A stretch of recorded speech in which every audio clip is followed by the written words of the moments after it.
Shalom. First and foremost, I'd like to give all praises and glory and honor to Yahweh Ba'Hashem, Yahweh Shai Ba'Hashem, or Kakadash, and the Heavenly Father, true name is Yahweh, and His unbegotten Son, Ba'Hashem, and name of Mashiach Yahushua. Those are the true names in the ancient Paleo Hebrew, the Lashwan Kadash Lu tongue. I say Barakatham to the elders, wa Akim Aqua, and I say Shalom.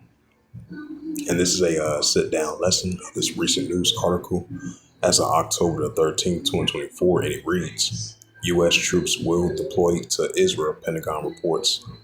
American forces will be sent to operate a missile defense battery ahead of a likely attack on Iran.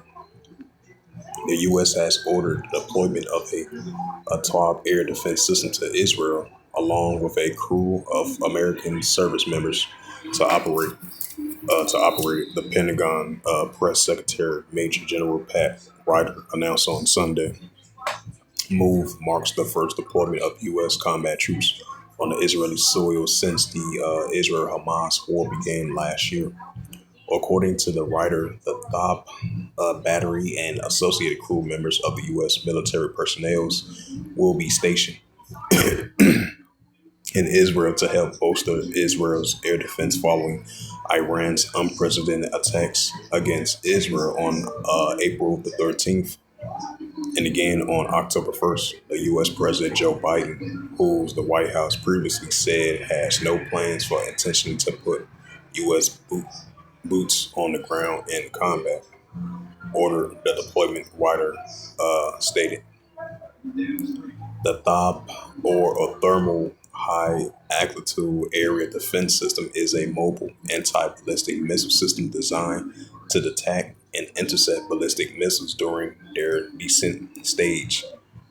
It's a non-explosive projectile at 8 times the speed of sound, relying on kinetic energy to destroy incoming missiles.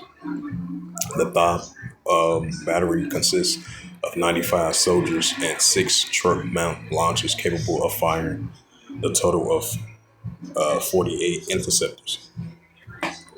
The U.S. deployed the THOP battery to Saudi Arabia after the Israel-Hamas war began last October, and to Israel on a training exercise in 2019. However, neither the systems nor the American troops who operated have been sent to Israel since the current conflict began. While American soldiers took part of a brief aid mission of the coast of Gaza earlier this year, they did not set foot on Palestinian enclave. The deployment comes as Israel prepares its response to a Iranian missile attack on October the 1st, in which around 200 ballistic missiles were fired at the Israeli military targets. Tehran maintains that the strike as a legitimate response to the Israel's assassination of Hamas leader Ismail Haniyeh in Tehran and Hezbollah leader Hassan Nasrallah and a senior Iranian general in Beirut. Israel is widely expected to target Iran's oil and nuclear infrastructure, although the U.S. has advised West Jerusalem against either choice. Whoever from the Israeli response takes Iran has vows to retaliate. Earlier this week, a source in Tehran told RT that this retaliation will be proportionate. If I pronounce that right, should West Jerusalem target Iran's oil infrastructure, Tehran will respond by striking Israel's oil refineries. Attacks on other infrastructure, such as the power plants or nuclear facilities, will be likewise prompting retaliatory strikes on corresponding installations in Israel, the source explained.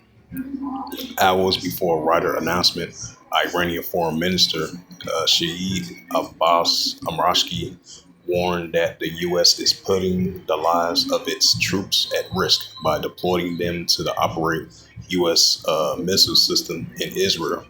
While we have made a tremendous efforts in recent days to contain all that war in our region, I said clearly that we have no red lines or in defending our people and interests, Berikoski added.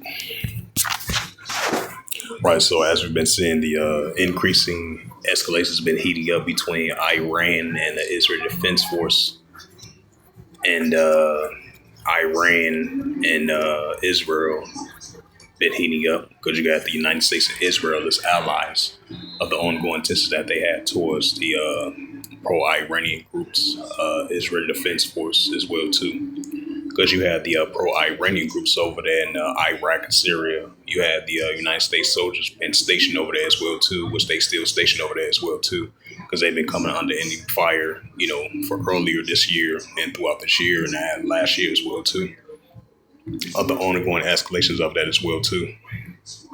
So now you got this news article of a potential of Iran is going to retaliate once again, and the Israel Defense Force, they're going to use their response attack of what happened on October the 1st, and a response revenge attack, from the Iranians of what they had to their top senior leaders and their top leaders of the Iranian Revolutionary Guard Corps over there in Beirut and Lebanon as well too.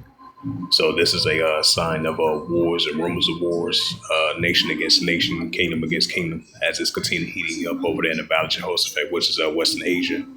So we'll bring out a couple of scriptures. So this escalation between Iran and Israel is only going to continue to heat up. And this is Matthews 24 and verse 6. And ye shall hear of wars and rumors of wars, right? Iran versus Israel, Israel and the United States together going against the pro-Iranian groups against Iran as well too, over there in Western Asia. Matthews 24 verse 6. And ye shall hear of wars and rumors of wars. See that ye be not troubled, for all these things must first come to pass, but the end is not yet.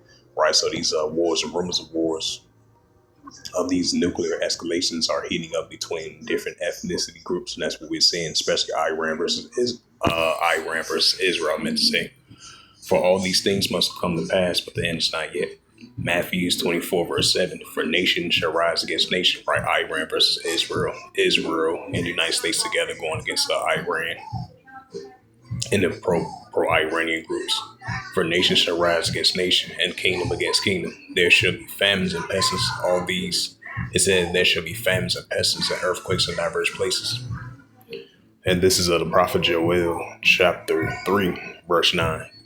It says, proclaim ye this amongst the Gentiles, prepare war, wake up the mighty man, let all the men of war draw near, let them come up. Right, so that's why the Heavenly Father has slowly but surely gathered the nations up over there in the Valley of Jehoshaphat to plead with them for his people, for his heritage, Israel, the real Israelites, not those IDF Edomites, not those small hatters, but the real Israelites. So he's pleading with them to judge the nations of the armies of nations. That's why we're seeing them being gathered together over there to plead with them for his people, for his heritage, Israel, whom they have scattered among the nations and part of his land. That's why it says in Job, I believe it says Luke 21, verse 24, Jerusalem shall be trodden down to the Gentiles and fulfilled. And we're seeing that in progress of speaking due to this wars and rumors of wars, nation against nation, kingdom against kingdom, as the Heavenly Father is slowly but surely gathering the nations, the armies of nations over there in the Valley of Jehoshaphat, which is Yahweh Shabbat, Yahweh's decision.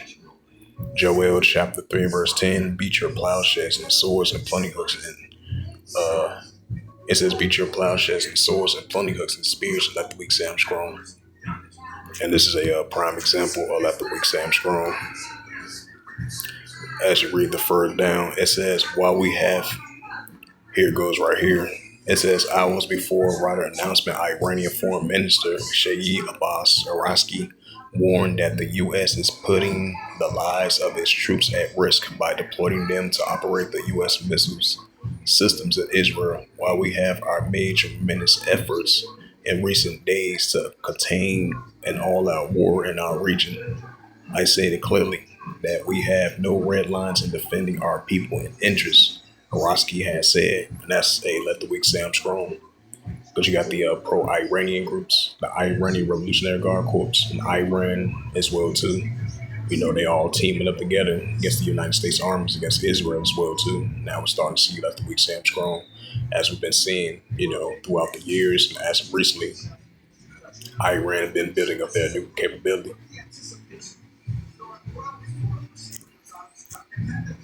And once again, Joel 3 and verse 10. Beat your plowshares and the swords and the pruning hooks into spears and let the weak say I'm strong. Yeah, let the weak say I'm strong.